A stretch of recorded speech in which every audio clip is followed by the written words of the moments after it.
Sacramento is near the top of the list when it comes to cities at risk of catastrophic flooding. Last May, we first told you about a new threat: homeless people carving out camps in the levees that ring the region. So now we're getting answers on the work being done to give the levees a much needed upgrade.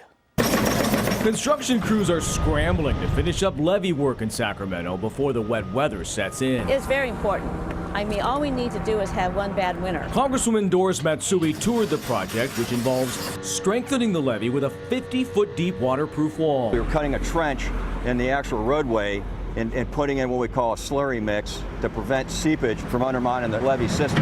The 42 miles of levees around Natomas hold back water from creeks and rivers and are susceptible to erosion from high runoff and rodents. But now there's a growing threat from homeless encampments. CBS 13 last spring first reported on homeless people caught carving out trenches in the levee to flatten the ground for their camps. I'd call that about 14 inches, and it's about 16, 17 feet long. And the hundreds of tents and tarps prevent levee patrols from spotting damage. The difficulty is you don't have time to ask people to move when the water reaches monitor stage. After our story aired, state lawmakers drafted a bill which would have given flood control districts the authority to have encampments removed, but it never made it to the governor's desk. It was stalled in one of the appropriation committees. And so far, there's no current plan in Washington to help prevent the problem. We're dealing with some of the homeless issues at the federal level, but mostly through HUD and things like that. It's not necessarily through what we're trying to do with flood protection. City leaders say there must be a solution soon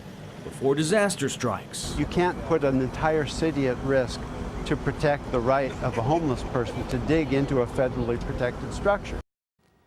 Crews will wrap up the levee work by the end of October, then start again next spring when the water levels go down.